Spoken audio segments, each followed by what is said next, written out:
Welcome to Your Mac Life for Wednesday, October the 18th, 2017, show number 1115. I am your host, Shawn King. Thank you guys very much for joining me here on the show, whether you're tuned in live or whether you're listening in via the archive during the week at your leisure. On tonight's show, as always, we'll talk to our good friend Jim Dalrymple of The Loop at loopinsight.com about this Apple car news today. Oh, suddenly people spotted the Apple car out in the wild again. Okay, first of all, it's not news. We saw it last year. We've seen it several times. But as usual, the responses to it are just remarkably stupid. Just mind-bogglingly stupid. We'll talk to Jim about that later on. We're also going to talk about a story that sort of slipped under the radar last week, that Apple is mulling over a stylus for the iPhone. Well, I don't think they're mulling it over. I think they actually have one. I think they have an iPhone that is Apple Pencil capable. When will they bring that out? Who knows? Do they need to bring it out? Who knows? We'll talk to Jim about that. In our starting point photography segment, we're going to talk about the Nifty 50 lens, the 50mm 1.8 lens, this fantastic little lens that goes with almost every camera. If you have a Canon, if you have a Nikon, if you have a Fuji, if you have a Sony, get yourself a 50mm lens. The 1.8 are fairly inexpensive. We've actually got links to them on the yourmaclifeshow.com website in our Amazon links on the left-hand side of the screen. And if you buy something when you go Amazon shopping through one of our links, we get a bit of a kickback. But I encourage every photographer to have one of these lenses. They are cheap, under $200. They are cheap in construction. They're plastic, although they do have a, if I remember correctly, let me just screw this off. Yes, they do have metal mounting on the back, which is good. And we'll talk about why this, even though it's an inexpensive lens, why I recommend it to all photographers, DSLR shooters, on the starting point photography segment. And in that segment, we're going to talk about our winner of the Low Pro bag on last week's show, or 2 weeks ago, Dave Martin, down there in California, already has a Low Pro bag, so he's asked me if I could regift it to somebody. I said, of course I can.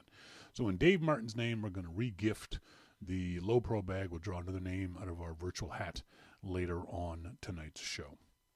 And whatever else we can come up with. As always, send us emails to onair@yourmaclifeshow.com. Love getting emails from you guys during the show or during the week. If you want to send it in during the week, you can same address, or to Shawn@yourmaclifeshow.com. The rainy season has started here in Vancouver. Oh my goodness. It's going to rain. Today's Wednesday. It rained yesterday. It will rain tomorrow. It'll rain Friday. It's forecast to rain till next Wednesday. And then after that, it's going to rain some more. I was talking to Mo in the IRC chat room in the pre-show. And it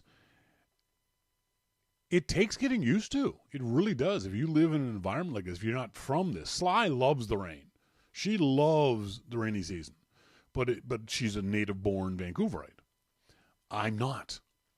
And a lot of folks aren't. And so it's psychological. It takes physically getting used to being wet all the time, different clothes and umbrellas and that kind of stuff, but also mentally. It's very draining mentally. I think part of it is, seasonal affective disorder, whether that's a real thing or not. I think it's a real thing. How hard it affects people is different, but it certainly does.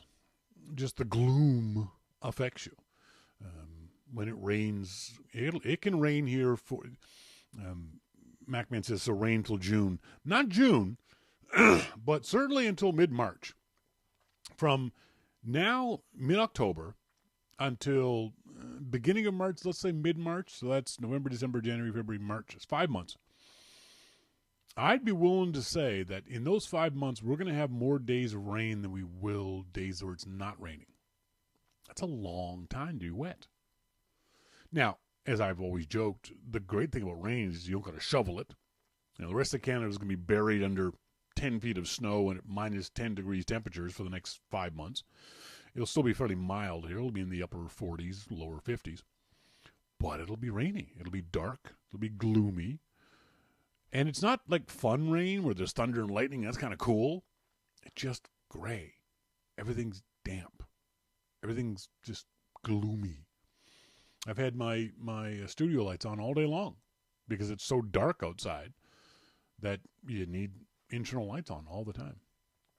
It's MacMan says, but it'll eventually get balls cold and snow. Yeah, there, not here. It doesn't snow here in the Vancouver area very often, or very much for that matter. I'd prefer some snow because I remember back home in Nova Scotia, and I'm sure you East Coast folks know this too, everywhere else where it snows. The great thing about snow is that, yeah, it'll snow for a few hours or a day or two or whatever it is, but when the snow stops and the sun comes out, it's beautiful. You have snow in the trees, and there's piles of fresh snow on the ground, and it sounds different because the snow muffles everything, and it's beautiful and white, and the sun is shining, so it's bright. It's just gorgeous, until it all turns to slush and shit. But for those couple of days after that snowfall, it's wonderful. It's a winter wonderland. We don't get that here in Vancouver. We just get rain. So, but one of the fun things about the crappy weather is comfort food. As those you have listened to the show for the last little while know that I've discovered my joy of cooking, that I really enjoy cooking. And last night I made shepherd's pie, which is, to me, a big comfort food, something that my mom would make when we were kids. Just a big, huge batch of shepherd's pie you'd eat for 2-3 days. So, and Sly knows this. I hate mashed potatoes. I've hated mashed potatoes since I was 10 years old. Because when I was 10 years old, I broke my leg. And I broke it in a strange way up near my hip joint. And so I had to be in the hospital for a month, immobilized. My leg was in a splint for, I think it was a month and a half. And they fed us every night for supper instant steamed mashed potatoes. It was like eating wet cardboard. It was disgusting. And I've hated mashed potatoes ever since. Can't stand them. I can't. The consistency, the mouthfeel of them makes you just want to gag. I like potatoes, French fries, and roasted, and scalloped, every other way you can make potatoes. I love. Hate mashed potatoes. Well, the problem is shepherd's pie requires mashed potatoes. You need that mashed potato crust on top of it. And so I choked down my dislike of mashed potatoes to make shepherd's pie. But I had an epiphany. As Mosquito was saying, add garlic powder and butter. I added butter. But what I added that made my mashed potatoes spectacularly good, surprisingly good, sour cream. I added a half a cup, 3/4 cup of sour cream, along with the butter and salt and the usual stuff that you put in. But the sour cream made my mashed potatoes just spectacularly good, surprisingly good. Because shepherd's pie is easy to make. All it is just hamburger and carrots and celery and onions and mushrooms. It's easy to make. And put all that tomato. What else? Tomato paste, usual spices, Worcestershire sauce. So it's if anyone out there wants to cook something, shepherd's pie is one of the easiest things you can make. Simple to make. Guys, if you want to surprise your significant other with a meal, shepherd's pie is brain dead simple to make. Send me an email, Shawn@yourmaclifeshow.com. I'll send you my recipe. Easy peasy. It's not a problem. It's all one pan to cook it in. If you have a cast iron skillet, a cast iron Dutch oven, you make everything in the one oven, one pan, and that pan then goes in the oven. It's great. It's delicious. It's fantastic. But yeah, sour cream. Surprisingly enough, sour cream made the meal. I've been seeing these on Twitter the last little while. Can you believe that there are stores out there that are actually have got Christmas decorations up?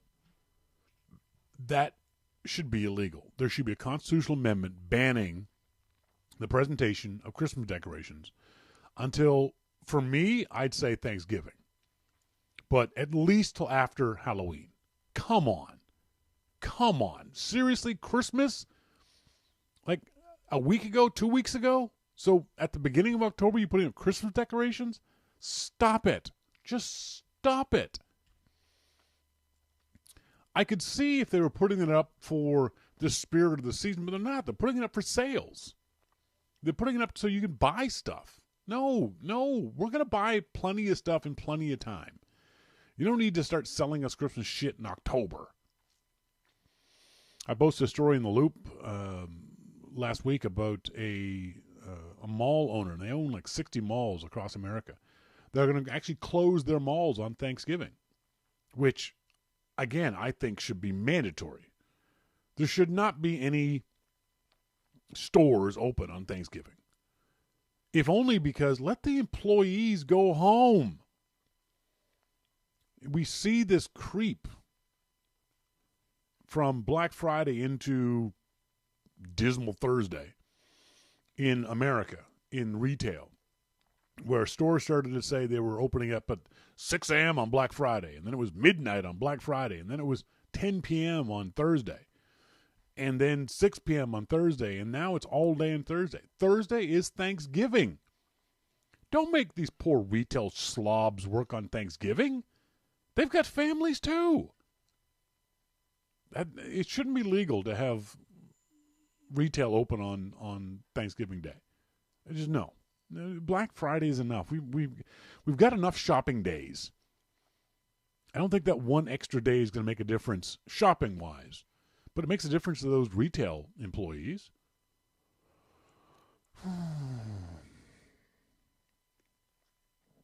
Well. Monty, yes, let the employees have some time off before the PTSD, post-Thanksgiving stress disorder anxiety sets in for retail employees. Exactly. There's no need of it. We don't need to start shopping that soon. We don't need to shop on Thanksgiving. These holidays have less and less meaning because of things like that. Let people enjoy their family or enjoy being by themselves, whatever they want to do on Thanksgiving. Later on in the show, we're going to talk about the Nifty 50 lens for photography. But up next, we'll talk to our good friend Jim Dalrymple of The Loop at loopinsight.com. This is your Mac Life.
Welcome back, folks. This is Your Mac Life. I am Shawn King. Thanks for joining us here on this Wednesday evening or via the archive if you so choose. In our phone, we've got our good friend Jim Dalrymple of The Loop at loopinsight.com. Jim, how you doing?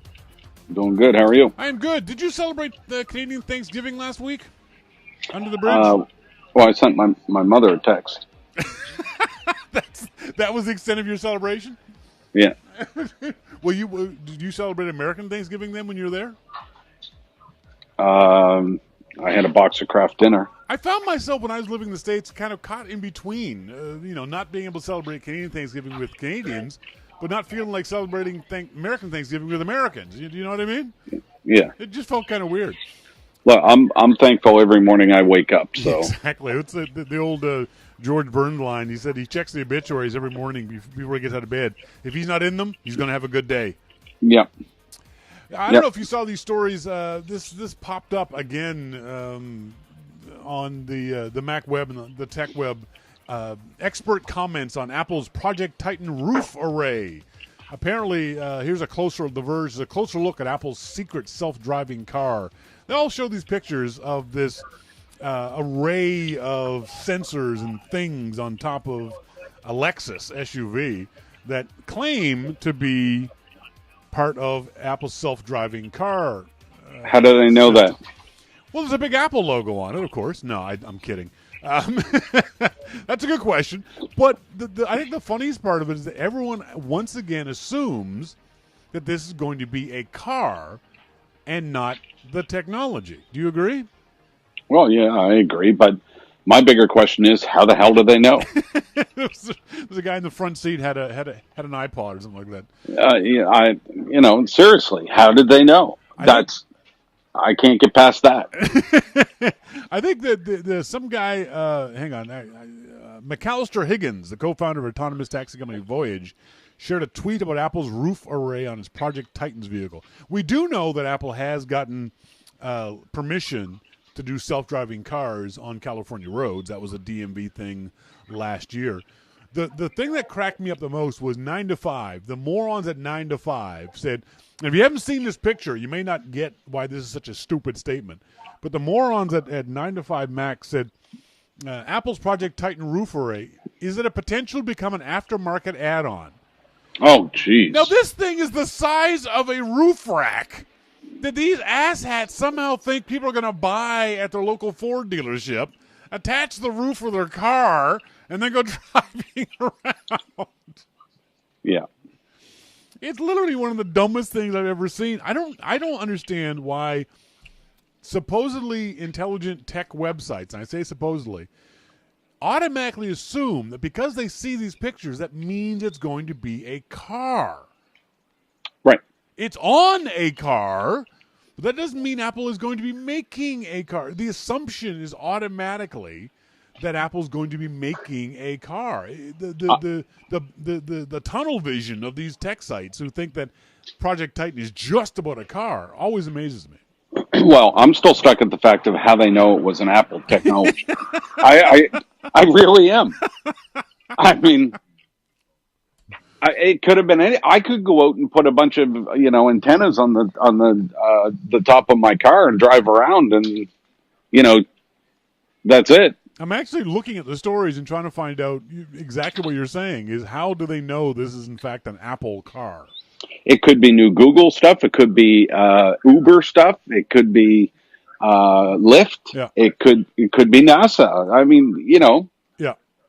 Nowhere, how do they know it's Apple? Nowhere in these stories are they actually saying what proof they have that this is Apple's car. That is funny. I didn't realize this. I'm still stuck back there. Yeah. I'm way back at the beginning. I'm looking at the guy's tweet, the original tweet that this thing went out. He says, going to need more than 140 characters to go over Apple's Project Titan. I call it the thing. But in no way, shape, or form does he give any evidence as to how he knows this is an Apple thing. So I'm still stuck back there. Yeah, I'm going through the whole thing, and in no point is there proof that this is an Apple product. I mean, did they stop the driver and say, he said, "Oh yeah, I work for Apple and I'm testing out Project Titan." Yeah, exactly. Exactly. Yeah. There's no proof at all in the Twitter feed that could be some whack job trying to communicate with aliens or something. It is California, so it's entirely possible. Yeah, I just they've got not one shred of proof that I can see that this is even Apple. If they have it, they should say it. Yeah. Oh, absolutely. The Verge says a new video of what would appear to be one of Apple's Project Titan self-driving cars posted to Twitter last night, and it looks much different than it did the last time we saw it. Well, yes, it looks different because it's not about the car. Well, I just still I don't get the last time we saw what, and how do you know what you saw last time was this? If it's so different, maybe it's not the same thing. Exactly. As ArcSign says in the RG chat room, Shawn, the roof array may just be for mapping. Google, Apple, anyone. MapQuest. He's right. There is no concrete evidence that this is an Apple product. That's an So I just call bullshit on the whole thing. the whole thing. Yeah, that seems fair. Let's move on. Okay. I missed this story last week from the Herald. Apple is mulling something that its late founder Steve Jobs had outright rejected, adding a stylus to its iPhone, according to industry sources, on October 13th. One of the things that always bugs me with this story is someone else said that Steve Jobs would hate this. Well, Jobs said that stuff, over 10 years ago? Right. And he didn't actually say that he hated styluses. He said that the iPhone didn't need one.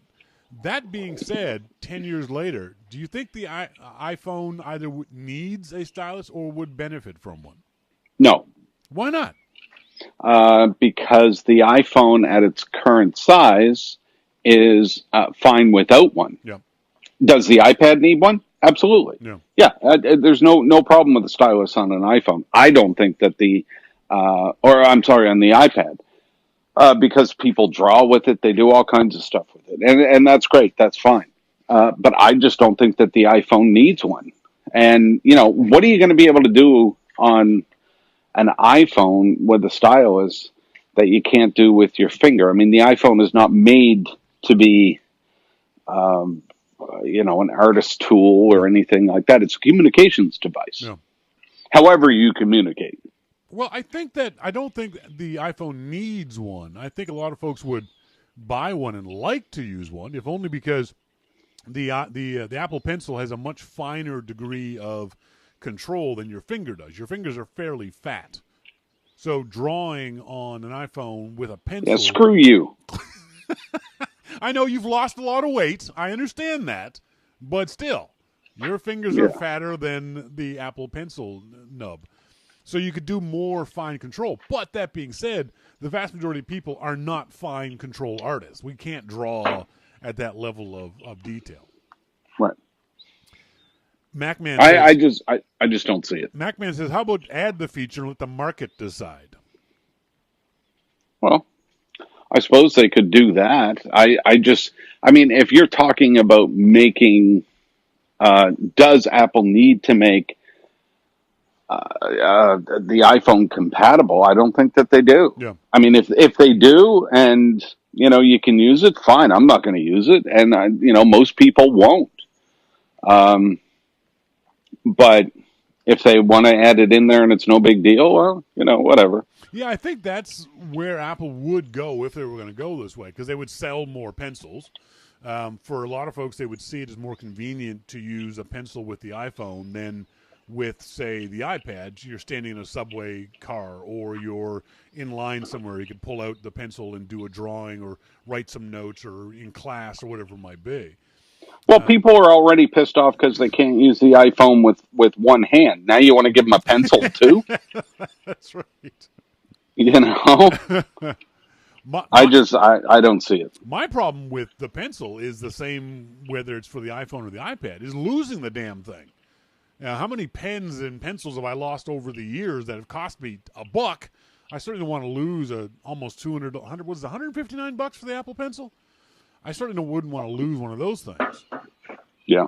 So I'm kind of glad that I can't afford an Apple Pencil, because I know I'd lose at least 2 of them before I pulled my head in my butt and stopped losing them. Well, you need one of those lanyards where it's just around your neck all the time. That's right. Well, like they had for the original Shuffle. Yep, I love that. Exactly. I thought that was kind of cool. I love that. I love the Nano lanyard the best. Yep. That was awesome. I think that makes more sense than much of anything else. That's for sure. Yeah, I don't know. Those first 2 stories that you brought up, I'm not on board with. Not on board. That's right. Not on board. I mean, one I call complete bullshit on, and the other, MacMan points out that the Apple Pencils are $99, $99 US. Okay. But I remember. So it's like That's like 3,000 Canadian. Exactly. That's the problem. Yeah. But I remember using a stylus with my old Palm Pilot, and I didn't mind it, if only because typing was easier for me, because the Palm Pilot was so small on the screen. But the reason that you needed to do that with the Palm Pilot is because it wasn't a touch screen with, everything that you could do like you can now. Yep. So, you really needed something to be able to point at the screen and make it do stuff. Yep. So I think that's a totally different situation. Yeah, plus, even if we had a touch screen on the original Palm Pilot, the screen was so small, you needed a stylus in order to be able to get some of the small icons that were there. Your finger would have been too big. So I don't think that would have been a solution on even a touch screen Palm Pilot, God forbid. Right. Yeah. I like the idea. I think another part of it is that more people own the iPhone than own an iPad, and so Apple could sell into that market. They could sell more Apple Pencils into that market. But I don't think Apple would do this unless Apple's not going to do this just to sell Apple Pencils. No. They're going to find a compelling reason for it. You need to. I think you always have to come back to the average consumer. Yeah. I mean, the average consumer will go buy an iPhone. Yeah. Yeah. But are they going to buy an Apple Pencil to use it with the iPhone? I just don't think they will. Yeah, I really don't. I don't think the majority of consumers, as we say, the average consumers, could see a use case for using the iPhone and a pencil.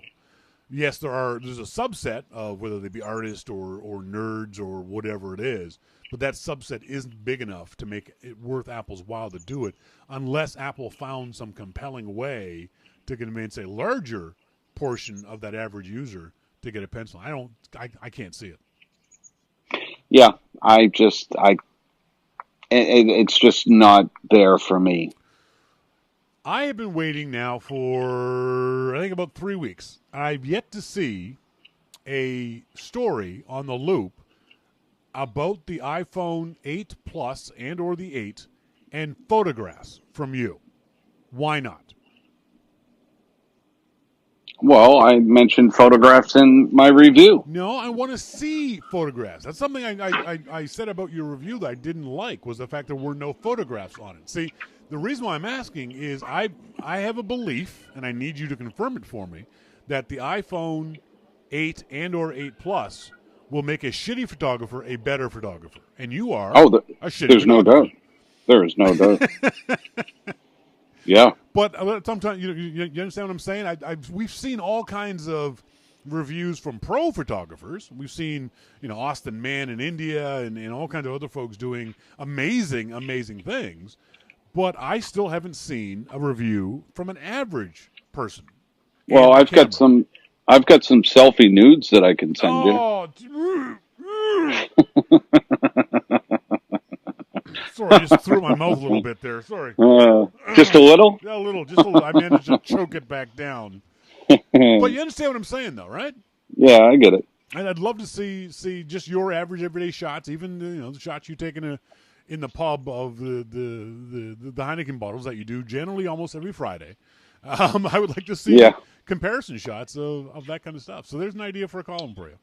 Okay. And I'd say this because I don't know if you saw the story of the I think it was The Verge posted a link on Twitter to what they thought was a great photo showing off the portrait mode of is the Pixel, I guess, the new Pixel. Oh yeah. That was unbelievably bad as a photograph. It was just, it was The Verge. Dieter Bohn. So this is what portrait mode looks like on the Pixel 2. It looks good. And in fact, when you look at the photo, it looks like shit. It's actually awful. Because what portrait mode is supposed to do, folks, what you're looking for those folks who are watching the video, is you're supposed to have blur evenly behind the subject, evenly to the left and right of the subject. The picture that this guy says looks good on the subject's right-hand side is all nice and blurry, but on the other side of him is perfectly clear.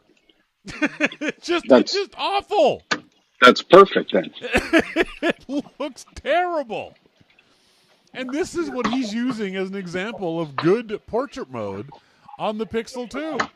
Yeah, perfect. From that picture alone, I wouldn't buy the camera on that phone.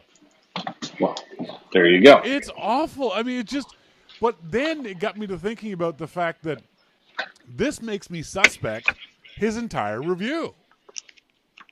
The fact that if this is what he thinks is a good photo in general or a good example of portrait mode, if he thinks this is good, he shouldn't be reviewing this thing. Well, maybe not the camera anyway. Certainly not the camera part of it. And it makes me wonder about other things that that he says in the review of the Pixel 2. If he can't get this right, what else has he gotten wrong? Oof, that's harsh. Wow. That's you know what I know. That's all. What I always do is I think that if you can't get the stuff that I know right, how do I know you're getting the stuff I don't know right? You know what I mean?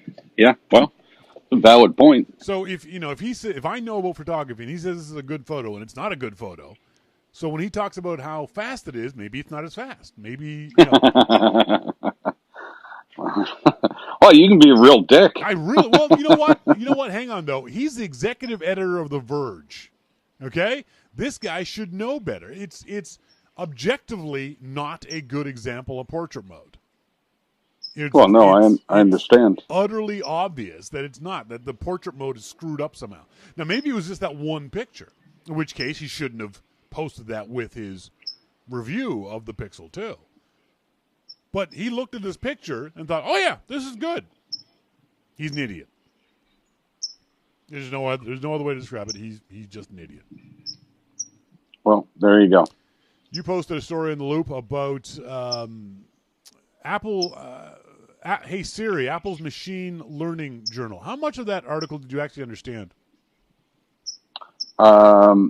Maybe the first 3 paragraphs. Yeah, that's about where I stopped too. That was a dense article. I read all the words, but I only understood about maybe a tenth of them. Yeah. Well, that article was not written for you and I. It was not. So, but it is amazing to me how much is going on underneath. Yep. I mean, I looked at all the pictures.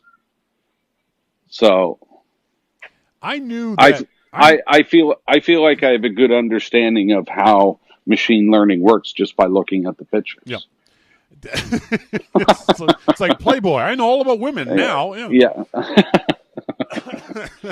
But as much as we rag on Siri, we do have to give pause and props to Apple and also Google and Amazon for the amount of technology that's being jammed into this process.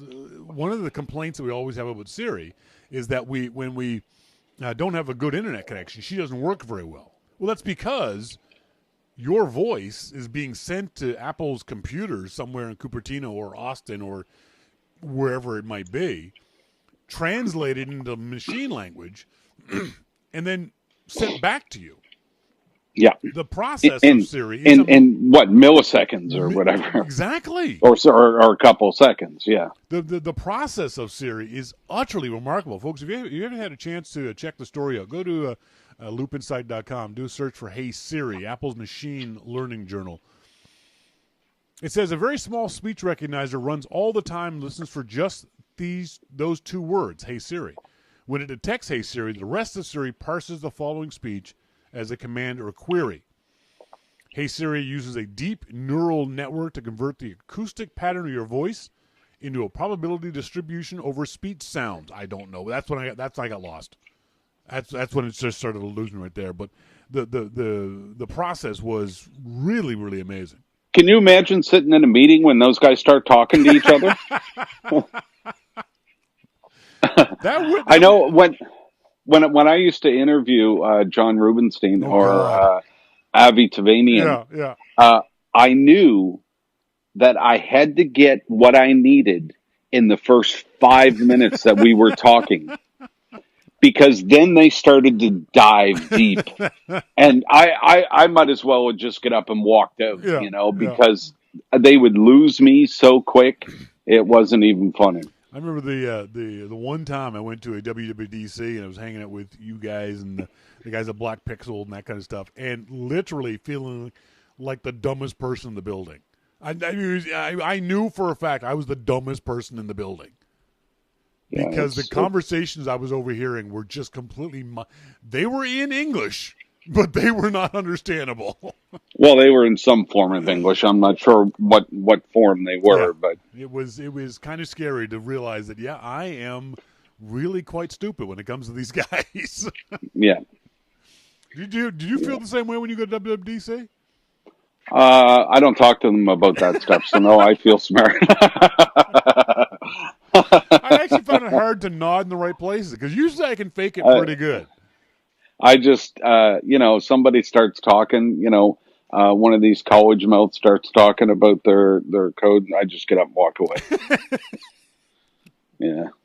I got to get a beer. You're boring me. At least when I get my motorcycle service, I can nod in the right places when he starts talking about what they did to the bike, because I can kind of fake that. But no, I couldn't fake a code conversation at WWDC. It was just impossible for me. No, those guys are so smart. Yeah. I have such a tremendous amount of respect for them. All the stuff that they're able to pull off, and some of them are doing things, like patent features that Apple didn't even think of, like pull to refresh and, all the stuff, these things that we just take for granted. Well, that came out of a dev's mind. I forget who it was that did it. I think it was one of the Twitter clients, wasn't it, that made that? And then now it's everywhere because he gave it away for free. That's right.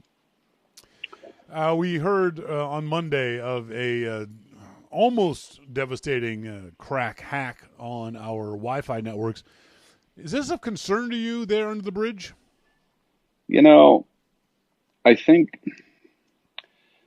we've talked before about hacks and things like that. And, the average person is probably always going to be okay, but you never know. Yeah. And the smarter that the companies get in putting products out, the smarter the hackers are. Yeah. They're always going to try, always it seems, they will always figure out a way to get around whatever security measures are in place. That's why, I never bang on Apple about security, because I think that they believe in security and privacy, and they try and make the iPhone and their other products as safe and secure as possible. So, but not everything is perfect. Yeah. But, is there somebody driving around right now looking for Shawn King to hack into his Wi-Fi network? No. Yeah. Are they at, a government building somewhere? Probably. Yeah. But the average person, no. What I've been telling folks who have asked me about this is that, yes, you're vulnerable, but it's unlikely it's ever going to happen. The best thing you can do is when you use public Wi-Fi, until this stuff is fixed, and by the way, it will never be fixed completely. Until this stuff is fixed, just don't use public Wi-Fi in unsecure ways. You shouldn't be doing your banking on a public Wi-Fi network anyway. You shouldn't be buying things on Amazon.com at Starbucks anyway. You shouldn't be using any kind of service that requires confidentiality. You can go ahead and surf the New York Times website and that kind of stuff. But when it comes to doing things securely, you shouldn't be doing any of that stuff on a public Wi-Fi network, regardless of this hack. The biggest issue is going to be, will the industry recognize how they put us at risk in a lot of different ways? One of the interesting articles I read about this was there are literally millions and millions of Internet of Things devices that cannot be updated in order to fix this issue, including things like your light bulb. If you've got an internet-connected light bulb, you can't possibly update the software. So your light bulb might be an access point to your home Wi-Fi network. I would love to find somebody that had all their light bulbs and just sit outside their house and keep flicking the lights on and off. That would be fun. I will admit that would be fun. That'd be fun. And I wouldn't leave. I'd stay there even if he came out. Is that you? Yeah, that's me. I'm having fun. But crank up a stereo at 3 a.m. when he's sleeping. And now, for those of us who use Apple products, Apple's already patched the crack attack in the developer and public betas for iOS, watchOS, tvOS, and macOS. Apple says that those updates will be available to the general public in a couple of weeks. So those things will be fixed. Your personal devices will be fixed, but it's going to be a very, very long time, if ever, for a lot of other devices. This is a very, very it's an incredible hack, incredible security hole that it surprised a lot of people that this wasn't found out sooner. And there is no way of fixing this unless we completely change the way we do the internet, which obviously isn't going to happen. Yeah, it's weird. Arcsign says, Shawn, shouldn't some things just be done via cellular connections instead of Wi-Fi for businesses, even small ones at least? That's a really weird point, but he's absolutely right. If you need to do secure internet something, if you need to get to your credit card, the weird thing is turn off your Wi-Fi and use your cellular connection because it's more secure than that public Wi-Fi network. Well, here's the thing. This came up during the watch review. Yes.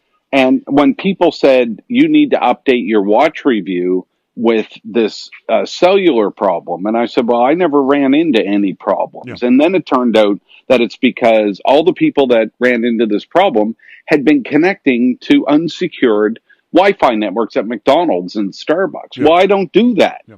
So that's why I never ran into the problem and why I never updated my review to say that there was a problem, because there wasn't. If you're going to join an unsecured Wi-Fi network at McDonald's, good luck to you. Yeah. You get what you get. I'm just not going to do that. I have Wi-Fi networks that I trust, that I will join. But other than that, no way. Yeah. So Monty says, and if you have one of those IoT devices on your patch network, once patches are available for your devices, then your network has a problem as long as that device is on your network. So this is going to be an ongoing issue for a very, very long time, unfortunately. And let me ask you this, and let's go back to what we said earlier. I always try and take this back to, the average consumer. Yep. How many of those average consumers even know what the hell we're talking about? Yes, that's right. Yeah. Let alone how to fix it. Yeah, let alone how to fix it. Yeah. And how many of the Wi-Fi hardware makers are going to put out patches? Yeah. Or like one of the articles I read, that the thing can't be patched. There's no way for you to get. You can't plug in an Ethernet cable to your light bulb and patch it. Maybe some of these devices simply cannot ever be patched, and that's possibly an even bigger danger. So I just it's no matter if it's this problem or the next one that comes up in 6 months or a year, there's always going to be a problem because they're always one step ahead. Yep, exactly. And our last story is a sad story for hopefully some of our American friends, but certainly the vast majority of our Canadian friends. Tragically, Hip's Gord Downey died last night at the age of 53. He had inoperable brain cancer. Were you a Hip fan? I was.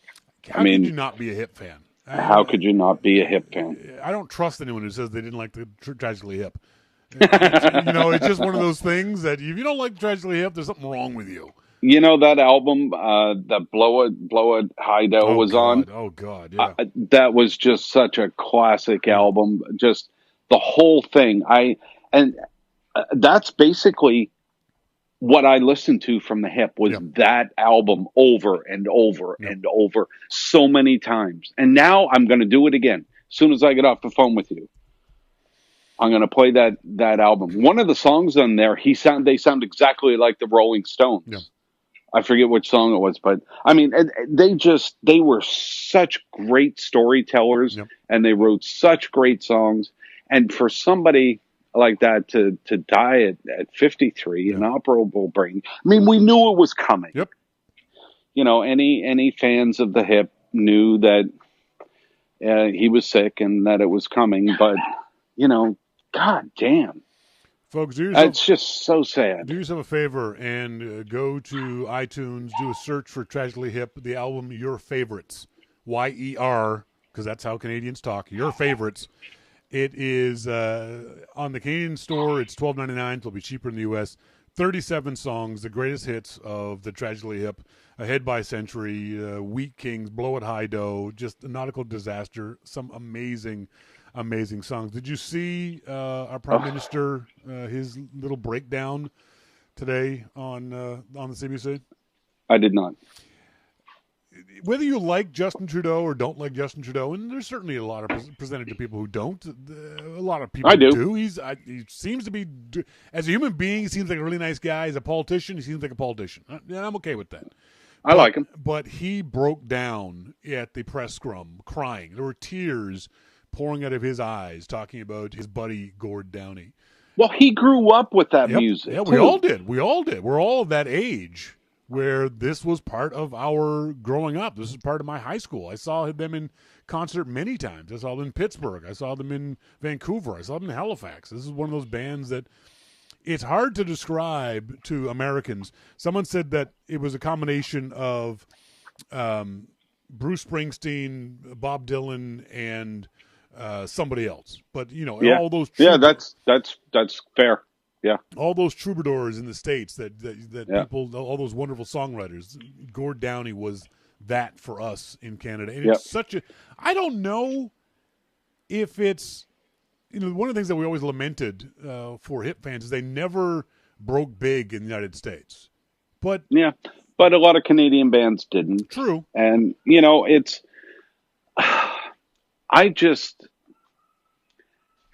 I mean, I understand how hip fans feel. When Ozzy dies, I will be inconsolable. Yeah. When he dies, I really will be, because to me, from my generation of my music, Ozzy was it. Yeah. I've met him, I've talked to him, I love the guy. When Ozzy dies, I will be absolutely inconsolable. Yeah. But that's the way that hip fans are with Gord. Yeah. My son texted me first thing this morning about Gord. Yeah. And at first, I'll be honest, I thought he meant Gordon Lightfoot, but then he said Gord. Yeah. And I looked and said, oh, man, you know. But anyway. Folks, again, go to the iTunes store, do a search for Your Favorites, YER Favorites. It's here in Canada, it's $13. It'll be cheaper in the States.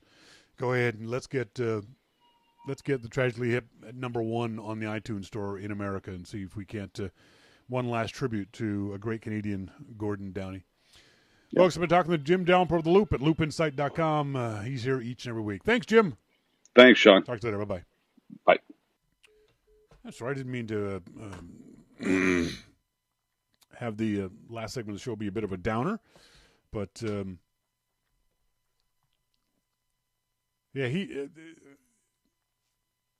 it's the music of the Tragically Hip was Canadian rock and roll, if that's a thing, kind of hard edge folk at times.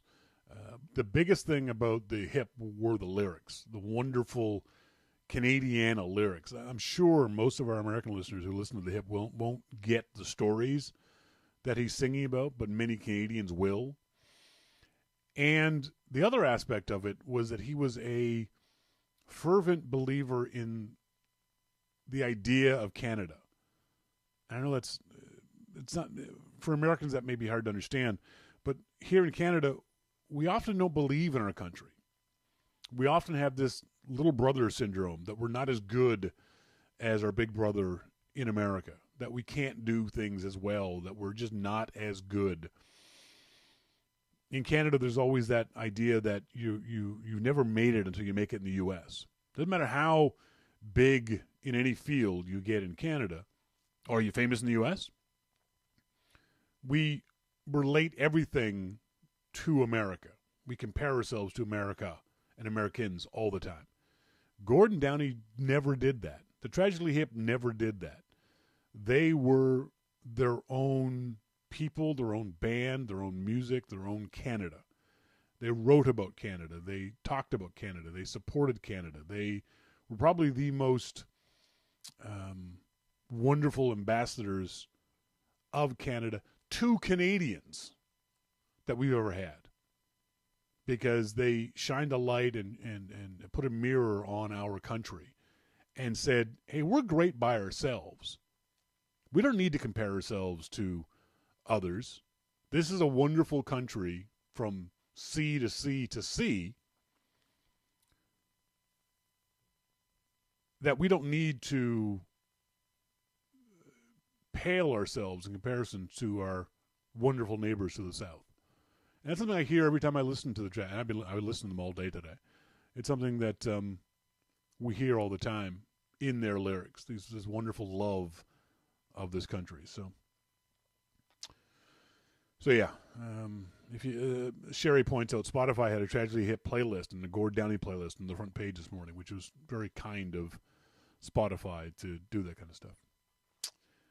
Anyway, your favorites, YER favorites, if you get a chance to check it out on the iTunes store.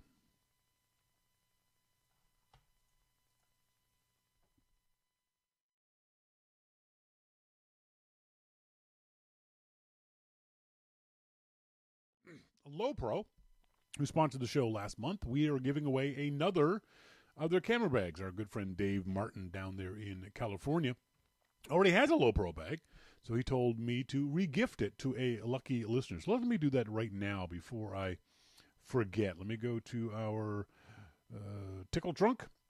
There's a list of listeners. Let me just scramble this right now. Sort by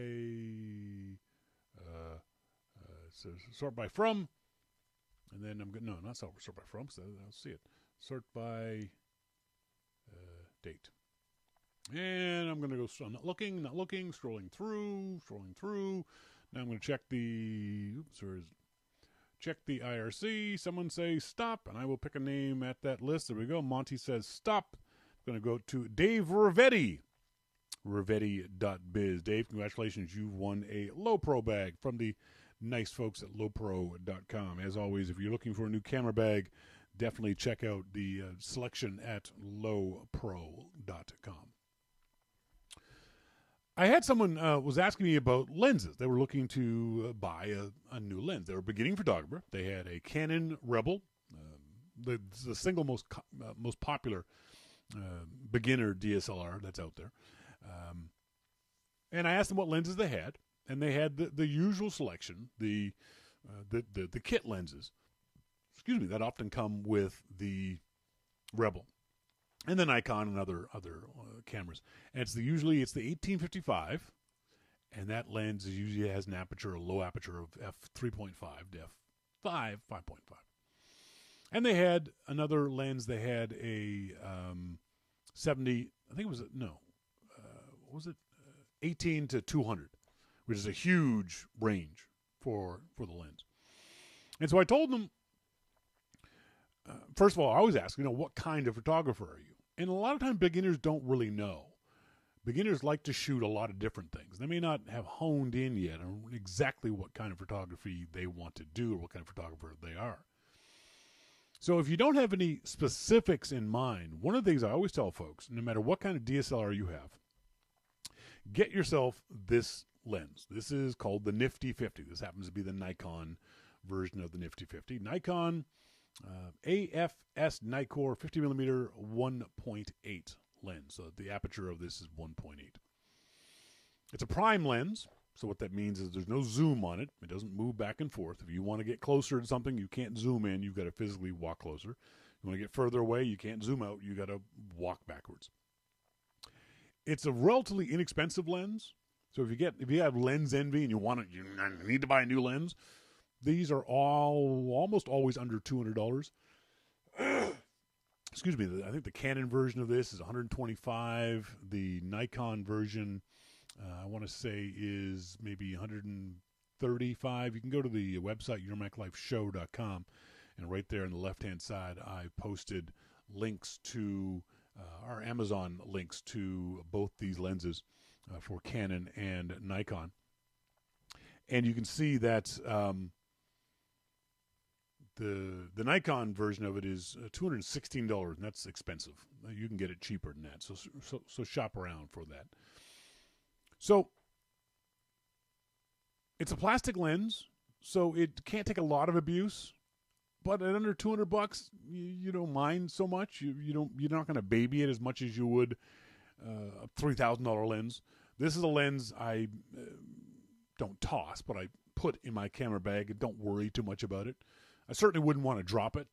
If you drop it, it's probably going to break into 1,000 pieces because it is plastic. It's very light. It's very small. You can see how compact it is. It fits in a pocket. I'll quite often go without my full-size backpack and just shoot with the lens that's on my camera and put this in my jacket pocket, my motorcycle jacket pocket. It fits quite nicely. It's a 50 millimeter lens, but there's a thing called crop factor. So for you folks who use a beginning DSLR, the Canon Rebel line, the Nikon D3300 line, what that means is a crop factor of generally 1.5. There's a lot of math involved there. But what that means is that this doesn't act like a 50 millimeter lens on your Rebel. It acts like an 85 millimeter lens on your Rebel. And 85 millimeters just happens to be a great distance or a great focal length for portraits. So this is a very, very good portrait lens, even though it's a little tiny lens. A lot of people equate good lenses with size. The bigger the lens, it must be better because it's huge. Portrait lenses, this lens is a 50 millimeter portrait lens, will give you great pictures of faces, of street photography, because it's 50 millimeters. It kind of mimics the view that you see with your eyes. So whatever you see, this lens is going to see. It's not wide, but it's not really narrow either. So you can take very good pictures of friends and families and even strangers on the street with this lens. Because it is a 1.8 aperture, that means that the aperture, or the hole that light gets in, it can be very, very wide. Remember, we said many times in the show that we don't take pictures of dark, we take pictures of light. So the more light you can gather, the more range you have to shoot in. If your lens isn't a good low light lens, it means you can only shoot in the daytime, broad daylight.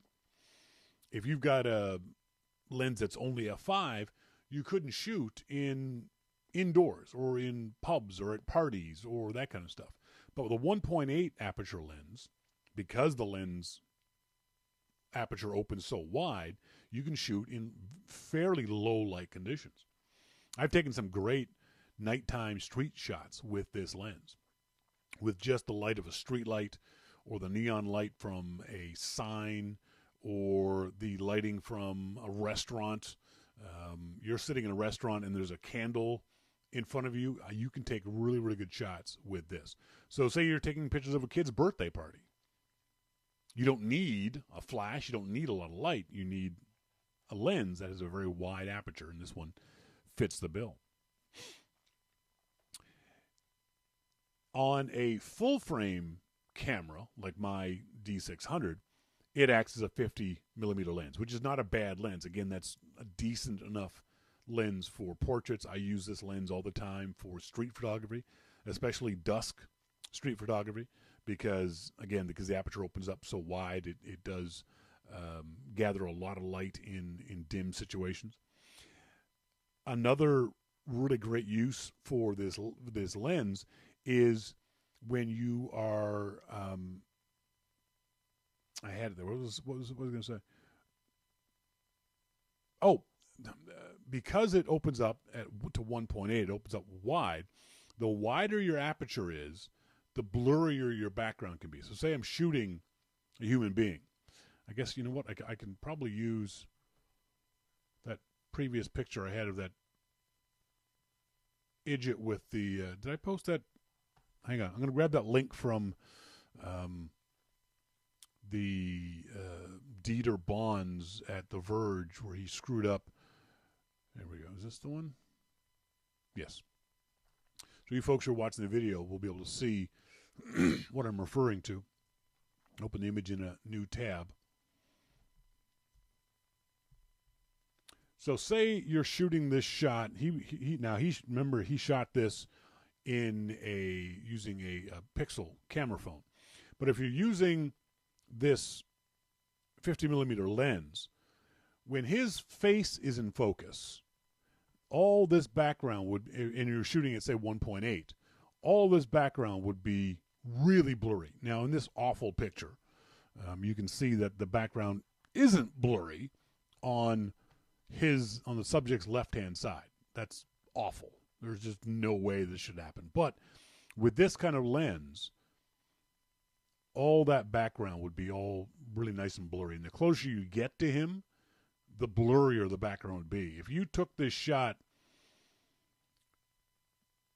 with him standing where he is, but so that his back is facing one of the walls, but the same distance, that wall would be completely blurred. And you wouldn't even know that he was standing in front of a wall. So this gives you that wonderful blurry background, depth of field. The other great thing about it is that when you do something like this, if you shoot, especially this time of year is a perfect example of that. So you'll shoot someone, say, standing in front of a Christmas tree, and there's sparkly lights on the Christmas tree. With the narrow depth of field of this, your subject in front of the Christmas tree, let's say they're standing 2 feet in front of the Christmas tree. The subject will be in sharp focus. The Christmas tree will be blurry, which is the way it's supposed to be, but all the lights on the Christmas tree would be this beautiful circular blobs of color. That's called bokeh or bokeh, however you want to say it. And one of the reasons why is because this lens has 7 aperture blades. The more aperture blades are on a lens, the rounder your bokeh is. Bokeh. Let's call it bokeh because it's rather than bouquet like flowers. So if you've got a cheap lens, and that's how manufacturers will make cheap lenses. They'll have fewer aperture blades. So say your lens only had, say, 4 aperture blades. You'd get a square of light. If it had 5, you'd get a pentagram of light. 6, 7, etc. So the more blades your aperture has, the rounder your bokeh will be. It may not be a huge thing, may not be important, but it does give a really neat effect to the lens. Again, under $200, you can get them for every single camera out there. Fuji and Olympus and Canon and Nikon and Pentax, everyone sells a Nifty 50. And so if you are looking to get a lens for yourself for Christmas, this is a great lens to buy for a beginner. If you want to get a present for somebody, look for the Nifty 50. Now, look for the Nifty 50 1.8. And I say that because the Nifty 50 1.4 costs like $1,000. It's a huge discrepancy in the cost of lenses depending on their aperture. So, for example, if I'm going to do an Amazon search now, this is the Nikon 1.8. If I do an Amazon search for the Nikon 1.4, it comes up with a price tag of almost $500 for the Nikon 4. So it's like 3 times the price for not that much more aperture. Certainly not enough for a beginner. So I wouldn't worry too much about that. Get the inexpensive one. Monty says, Shawn, worth noting for new photographers, when they hear more experienced people say or see in print fast glass, they're often referencing lenses that have a wider maximum aperture. What that means, fast glass, is not only wider maximum aperture, but it also means you can use a faster shutter speed. That's why it's called fast glass, because you can have a much higher shutter speed. On a, say, an f5 lens, your shutter speed can only be, say, what am I trying to say here? You could get decent shots at a shutter speed of maybe 1/500th in dusk light, but with a faster glass, one that the aperture opens up wider, you can also increase your shutter speed. So then you can go to 1/1000th of a second or 1/2000th of a second. That's what they mean by fast glass.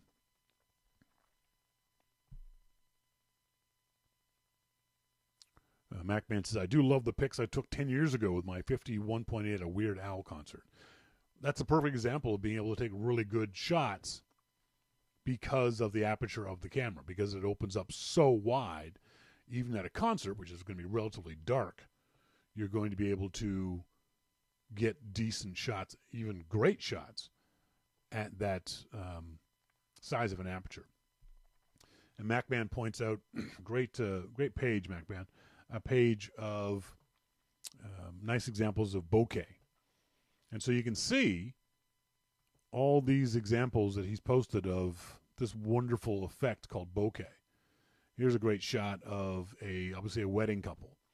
And you can see in the background all of their lights are nice and blurry. Or someone's hand. And the hand is in focus, but all the lights in the background are out of focus. So those are the kind of fun things you can do with bokeh in a very, very narrow depth of field with this kind of lens. So there you go. There's a Christmas present for either you or your favorite photographer. Let's see if I got any emails from you guys this week. Let me go to this one. David Groh says, looking at camera apps for my 7 Plus and value your opinion. Well, David, thank you very much. He's looking at Camera Pixels by Natalie Petrenko. It's not an app I've used, David. My apologies. Because this looks like, just looking at the app, I can tell you why I don't use it. It supports a wide variety of camera modes, which is a good thing. I'm not knocking it for that. But it supports camera modes that I don't use on my iPhone. Photo, video, burst mode, bracketing, time-lapse, multi-shot. You can also, images can be captured in JPEG, TIFF, DNG. The other thing it does is as I said, bracketing. The manual controls of ISO, shutter speed, exposure compensation, white balance, focus distance, ISO, shutter, all those kinds of things. I never use those on my iPhone. If I'm going to take shots that require that kind of control, I'll switch my DSLR. So I have no experience in these kinds of camera apps that do. I played around with some of them, Camera Plus and a bunch of others. This one in particular, I haven't. So if anyone has used Camera Pixels, let me know. Send me an email to Shawn at yourmaclifeshow.com, and I'll forward those on to David Groh. Our friend Jason Painter down in Sydney, Australia says, this winter we've seen brilliant sunshine almost every day. It continues into spring. I've been shooting almost every weekend, and I've become very aware of looking for subjects that have light on them. Good. That's fantastic, Jason. Conversely, I've seen a lot of people shooting things in the shade. There have been flowers in a bed in both shade and light, and people shoot the ones in the shade. I think this is a pretty significant thing to learn. Yeah, it's that thing that I talk about all the time about seeing the light. Seeing how the light affects your images, positively and negatively. Sometimes shooting in bright sunshine doesn't work. Shooting in shade is better. Sometimes shooting in shade doesn't work. Sunshine is better. So you have to see how the light is bouncing off that thing that you're looking at and how it might affect your photography. But it's definitely a good lesson to learn. Gilker says, if I don't intend to post-process my photos, why should I shoot them in RAW mode? I just take pictures of my daily life. Gilker, if that's the case, don't worry about it. Shoot JPEG. If you have no intention of taking your photos and bringing them into your computer and then editing them in Lightroom or some other app, then there's no point in you shooting in RAW. All you're doing is taking up space for no good reason. Shooting in JPEG means you'll be able to get more images either on your camera card or on your phone, and it allows those images to be moved around much faster because the JPEG is generally 1/10 the size of a RAW file. So if you're just taking pictures of everyday life and you're happy with those pictures, then don't worry about it. Shoot JPEG. Maybe you want to use an app like Snapseed to tweak them if you're shooting on your phone. Maybe your camera's got some minor basic editing things. But I would encourage you to at least try some post-processing, not on every single shot, but on those shots where you say, I wish the color was better, or I wish I had done this, because you can create some wonderful images when you do post-processing. Lauren Finkelstein wants me to talk to you guys. Lauren says, I know it's not Mac-related, but I was wondering if you'd mind giving a shout-out to Karen's Cookies. Karen is his lovely wife. He says, Karen's Cookies on my Instagram feed. She bakes a different one every day of October and has done it for the 5 years. It's National Cookie Month, and Lauren wants you folks to check out his lovely wife Karen's Cookies on Instagram. I thought was kind of funny. Check it out. If you go to her or Lauren's Instagram feed, you'll see that she has diligently been making cookies every day for the past, 18 days. Some of them don't look like cookies, though. That doesn't look like a cookie. What is that one? Oh, nutmeg and currant Welsh cookies. Ah, they look more like biscuits. Pumpkin spice with cappuccino glaze cookies. So she's always been very, very hard at work making cookies. So good for you, Karen. There you go. For those folks who aren't watching the video, it's Instagram.com Lorsky Fink. So it's LORSKYFINK. Lorsky Fink. Scott Randall says, hey, Shawn, I was thinking about the show when you were trying to get a day of the week from a date. First, I wrote a spreadsheet function to give you that, but then I thought you would have to get an application to run it. So I just bookmarked this in your browser in case you ever had to do it again. Scott Randall from Limac. It's a website I've used before in the past, just didn't do it at that particular time. It's timeanddate.com/date/weekday.html. And that'll give you all you got to do. I want to know which day of the week you were born. Need to find out if the day you met your significant other was a Monday or Tuesday. Enter the date and find out the day of the week and other fun facts about your specific date. Thanks very much, Scott, for sending that to me. I appreciate that. Sorry, just trying to get my... There we go. MacMan says, anyone have an easy way to convert some time-lapse photos into a movie? I know the old version of QuickTime you could do that in. You could speed up the movie and save it. So could iMovie do that? I'm not sure.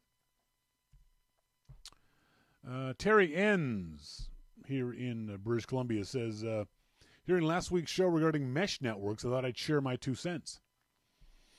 We live in a 1,200 square foot rancher with the same square footage downstairs. We upgraded our Shaw internet to their internet 150, which claims we would get up to 150 megabytes down. With their router, we were indeed getting that on the main floor with the router located at one end of the house. But the signal was so poor downstairs that sometimes we couldn't even connect to the wireless network. With 2 gaming consoles sometimes being used at once, many cell phones, tablets, laptops in the house, I decided to look into the Eero system. I was tired of getting complaints that the internet was lagging and glitching during their video games. Can't have that now, can we? I've tried standalone range expanders in the past, and in my experience, they just weren't consistent. We bit the bullet and bought the Eero system with 2 beacons off Amazon. Installation was a breeze. We connected the main unit to the Shaw router, put one upstairs in the living room and one in the basement. We now get very reliable wireless internet access throughout the house, in the yard, in the carport, where I like to work on the Goldwing. Sometimes getting 171 megabytes down works for me. More than I like to spend, but after seeing good feedback wherever I looked, I decided to give it a try, and happy that I did. Love the show. Keep up the great work. What he's talking about is one of those mesh network things. This is from, as he said, a company called Eero, E-E-R-O. You get for $350. You get one Eero and two Eero beacons, and you can use those to as a range extenders for your Wi-Fi. Although not really range extenders, as he said, just generally don't seem to work very well, which is a big complaint I've seen from a lot of people, that they just don't excuse me, they don't seem to work as well as advertised. I'm going to post this into the IRC chat room with our link on it. Anytime you go to Amazon.com, if you at the end of the URL, if you put in your Mac Life -20, that means if you buy that thing, then we get a little bit of a kickback of it. So I'm going to post that into the IRC. Going back to what MacMan said, QuickTime 7 may work. Yeah, I know it used to work, MacMan. I know it was something that you could do back in the day. Unfortunately, QuickTime 7 is going to die sometime in the very near future once Apple updates macOS High Sierra to complete 64-bit. QuickTime 7 isn't 64-bit. It's gonna die, which is gonna be really piss me off, because QuickTime 10 doesn't do shit. All it does is it'll play some things. It doesn't even play everything. QuickTime 7 plays more video formats than QuickTime 10 does, which is just ridiculous. Utterly ridiculous, Apple. It's so bad that my MacBook Air, I'm not upgrading to macOS Sierra because of that. Simply because of QuickTime. Pieced me off.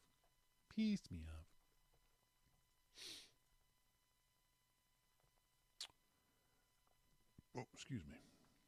Any other emails?